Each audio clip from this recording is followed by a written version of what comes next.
সে অনেক দিন আগের কথা। জঙ্গলের ভেতর বাস করত একটি হাসি। সে সারাদিন নদীতে খাবার সংগ্রহ করত। একদিন সন্ধ্যায় সে বাসার উদ্দেশ্যে রওনা দিচ্ছিল আর বলতে লাগলো, ভালো লাগে না আর, কতদিন এইভাবে একা একা খাবার সংগ্রহ করব। কবে যে আমার বাচ্চা কাচ্চা হবে, আমায় মামা বলে ডাকবে, ওদের সাথে অনেক মজা করব, ওদেরকে সাথে নিয়ে অনেক খেলা করব, আর এখানে ওখানে ঘুরতে যাব। এই কথা বলতে বলতে হাসি তার বাসার কাছে চলে আসে। এই মা, আজ এত তাড়াতাড়ি বাসায় চলে আসলাম। এসব কথা ভাবতে ভাবতে কখন যে পথ ফুরিয়ে গেল টেরই পেলাম না। উফ, বেশ ক্লান্ত লাগছে, যাই এবার একটু বিশ্রাম নেই। তারপর হাসি তার ঘরের ভেতরে গিয়ে ঘুমিয়ে পড়ে। পরের দিন সকালে সে মিষ্টি হাসি ঘুম থেকে উঠে খাবার সংগ্রহে বেরিয়ে পড়ে। এভাবে চলে যায় বেশ কিছুদিন। একদিন রাতে হাসি একটি ডিম পাড়ে।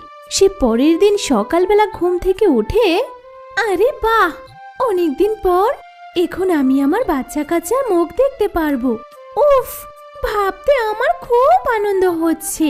কি নাদুস নুদুস ডিম পেড়েছি আমি।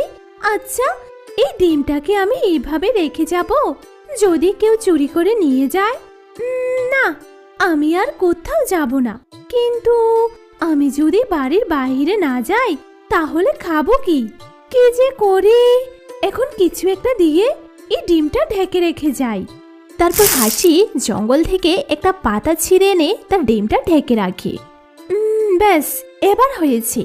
এখন আর কেউ জানতে পারবে না এখানে কি আছে। যাই, এবার আমি নিশ্চিন্তে খাবার খুঁজতে যাই। তারপর হাসি চলে যায় খাবার খুঁজতে। বেশ কিছুক্ষণ পর সন্ধ্যা নেমে যায়, আর তারপর সে তার বাসায় চলে আসে। আর বাড়িতে এসে সে পাতা সরে তার ডিমটা দেখতে থাকে। এই তো আমার ডিমটা এখানে, কেউ দেখেনি, এখন আমি ঘুমিয়ে পড়ি।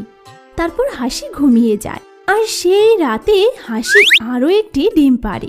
পরদিন সকালে হাসির যখন ঘুম ভাঙে তখন সে তার ডিমটাকে দেখতে পায় আর বলে, আরে বাহ, আরো একটি ডিম, এখন আমি দুটো বাচ্চার মা। আহ, কি যে মজা। এভাবে সে মিষ্টি হাসি এক এক করে 4টা ডিম পাড়ে। একদিন সকালে এসে মিষ্টি হাসি নিয়ম মতো তার ডিমগুলোকে পাতা দিয়ে ঢেকে খাবার সংগ্রহ করার জন্য সে তার বাসা থেকে বের হয়ে যায়। অন্যদিকে একটি হাঁসভূত জঙ্গলের ভেতর দিয়ে যাচ্ছিল। হঠাৎ সেই হাঁসভূত বুঝতে পারলো তার ডিম পাড়ার সময় হয়েছে। তারপর হাঁসভূত মনে মনে ভাবলো তার ডিম সে একটি ভালো এবং সুরক্ষিত জায়গায় পারবে, যেন তার ডিমটি ভালো থাকে। আর তারপর সে হাঁসভূত আশেপাশে তাকাতে থাকে এবং কোথাও ভালো বাসা পায় কিনা দেখতে থাকে। হঠাৎ সে জঙ্গলের মধ্যে একটি গুহার ভেতরে ছোট্ট একটি বাসা দেখতে পায়। সে সেই বাসাটি দেখতে পেয়ে অনেক খুশি হয়ে যায়। ওই দূরে মনে হয় একটি বাসা দেখা যাচ্ছে, যাই গিয়ে দেখি তো। তারপর হাঁসভূত ওই বাসাটির দিকে যায় আর একটু এগুতে এসে দেখতে পায় সেটি একটি পাতিহাঁসের বাসা। আরে সত্যি তো, এটা তো একটা পাতিহাঁসের বাসা, কিন্তু সে পাতা দিয়ে কি ঢেকে গেছে, দেখি তো একটু। ও মা, এ তো দেখি ডিম। ঠিক আছে, তাহলে আমিও এখানে ডিম পারি। যেই কথা সেই কাজ। তারপর হাঁসভূত সেখানে ডিম পাড়ে। ডিম পাড়া শেষ হলে সে আবারও ডিমগুলোকে পাতা দিয়ে ঢেকে রেখে যায়। তারপর সে সেখান থেকে চলে যায়। অন্যদিকে হাসি খাবার খুঁজতে খুঁজতে অনেক দূরে চলে যায়। এই যা, আজ এত দূরে চলে আসলাম, বাসায় ফিরতে ফিরতে তো অনেক রাত হয়ে যাবে। না না, ও অনেক খোঁজাখুঁজি হয়েছে, আর না, এবার বাসার দিকে রওনা দিতে হবে। তারপর হাসি তার বাসায় চলে যায়। বাসায় গিয়ে আর বাসার দিকে কিছু খেয়াল না করে ঘুমিয়ে পড়ে। সে রাতে সে আরো একটি ডিম পাড়ে। পরের দিন সকালে এসে যখন ঘুম থেকে ওঠে তখন তার চোখ কপালে উঠে যায় এবং সে বলে, আরে ডিম তো 5টা হবার কথা, এখানে তো দেখছি 6টা ডিম, তাও আবার একটা ডিম অনেক বড়। আর আর আমার এই ডিমগুলো থেকে দেখতে একদমই আলাদা। এই বড় ডিমটাকে তো রাতে দেখিনি, তাহলে কি রাতে এই ডিমটাকে পেরেছি? তাহলে তো 5টা ডিম হওয়ার কথা, কিন্তু এখানে 6টা ডিম হলো কি করে? নাকি আমারই হিসেব করতে ভুল হয়ে গেছে?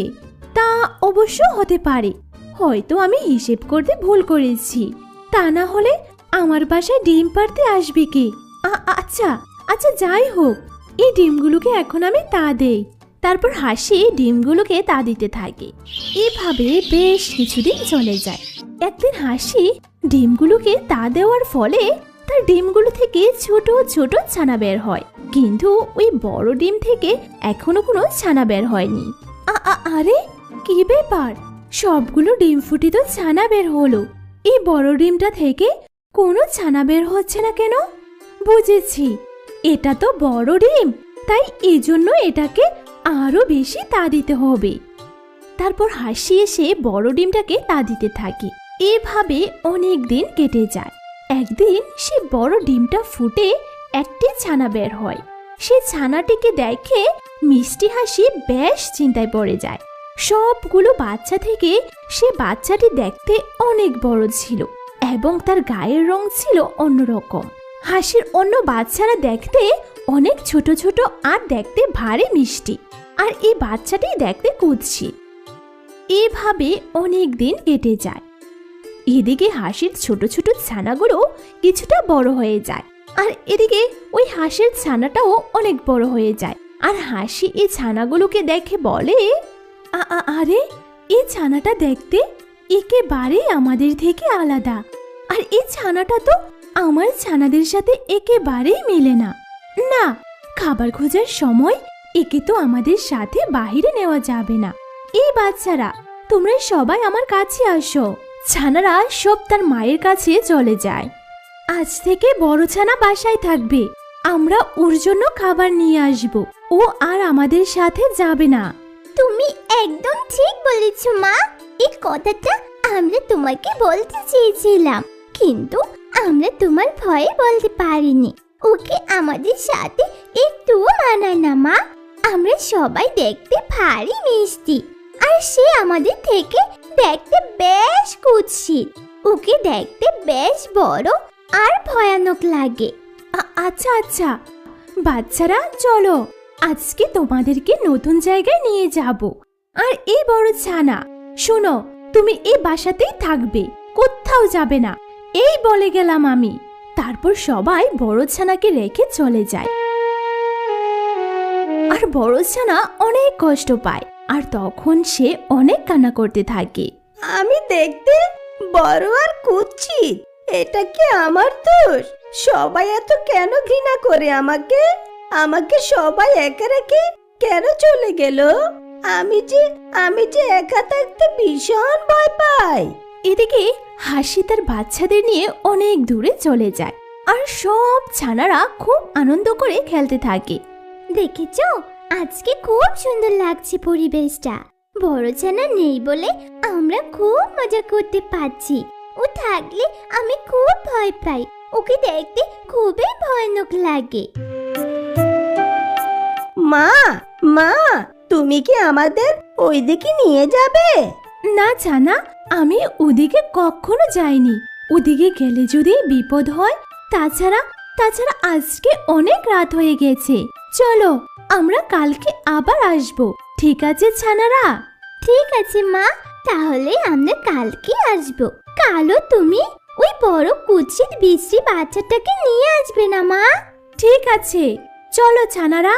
তারপর হাসি তার ছানাদেরকে নিয়ে বাসায় চলে আসে, আর বাসায় এসে দেখে বড় ছানাটা কান্না করছে। ওরে বাবা, তুমি খুব কষ্ট পেয়েছো না? আরে তোমার কত কষ্ট। মা মা, আমার খুব ক্ষুধা পেয়েছে। এই যা, আমি তো ভুলেই গেছি খাবার আনতে। এই বাচ্চারা, তোমরা আমাকে মনে করিয়ে দিলে না কেন? এখন আমি ওকে কি খেতে দেব? আরে, আর সে পুরো রাতটাও কি না খেয়ে থাকবে? মা মা, একটা রাত কেউ না খেয়ে থাকলে মারা যাবে না। কাল সকালে আমরা ওর জন্য খাবার নিয়ে আসবো। সেদিন খাবার না খেয়ে বড় ছানাটা কান্না করতে করতে ঘুমিয়ে পড়ে। পরদিন সকালে মা হাঁসটি আবারও খাবার খুঁজতে বের হয়ে পড়ে। এদিকে বড় ছানা খিদের জ্বালায় আর খুব অভিমান করে বাসা থেকে বেরিয়ে যায়। সে খাবার খুঁজতে খুঁজতে নদীতে চলে আসে এবং নদীর ধারে একটি হাসার সাথে তার দেখা হয় এবং সে তার কাছে খাবার চায়। সে হাসাও তাকে দূর দূর করে তাড়িয়ে দেয়। বাধ্য হয়ে সে নিজের খাবার নিজেই খুঁজে নেয়। এভাবে কেটে যায় আরো কিছুদিন। এভাবে দেখতে দেখতে হাঁসের ছানাটা আরো কিছুটা বড় হয়ে যায়। হঠাৎ একদিন তার মায়ের কথা খুব মনে পড়ে। অনেক দিন হয়ে গেল আমি আমার মাকে দেখতে পারি না। আমার ভাই বোনদের সাথে আমার দেখা নেই। যাই একবার গিয়ে তাদেরকে দেখে আসি। এখন আমি অনেক বড় হয়েছি, আমি দেখতে আর কুৎসিত নই। তারা নিশ্চয়ই আমাকে দেখে আর ভয় পাবে না, আর আমাকে মাও বকাবকি করবে না, আর আমাকে বিশ্রী বলে বাড়ি থেকেও তাড়িয়ে দেবে না। তারপর সে বড় ছানাটি মায়ের খোঁজে বেরিয়ে পড়ে।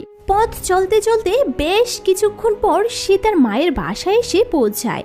অন্যদিকে হাঁসবধূ চলে আসে, যে তার ডিমকে পাতিহাঁসের বাসায় রেখে চলে গিয়েছিল। সে তার ছানাকে খুঁজতে খুঁজতে পাতিহাঁসের বাসায় এসে পৌঁছায়।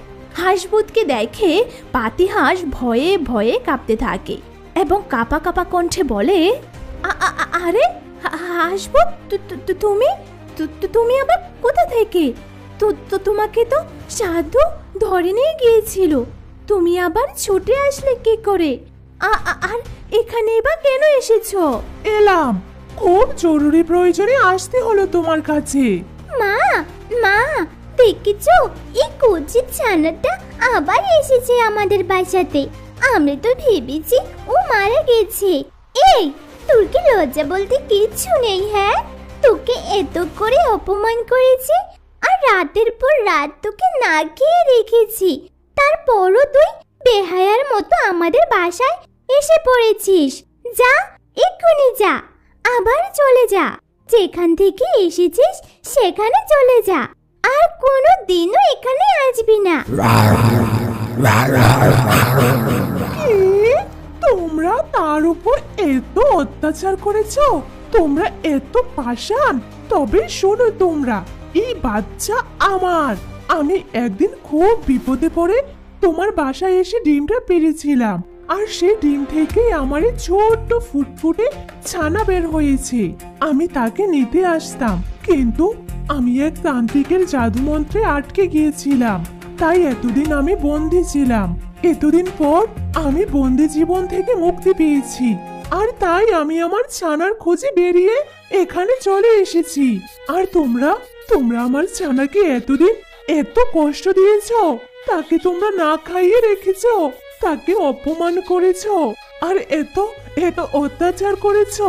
আমার তো ভাবতে খুব অবাক লাগছে, এই নিষ্পাপ মাসুম বাচ্চাকে কেউ এভাবে অত্যাচার করে।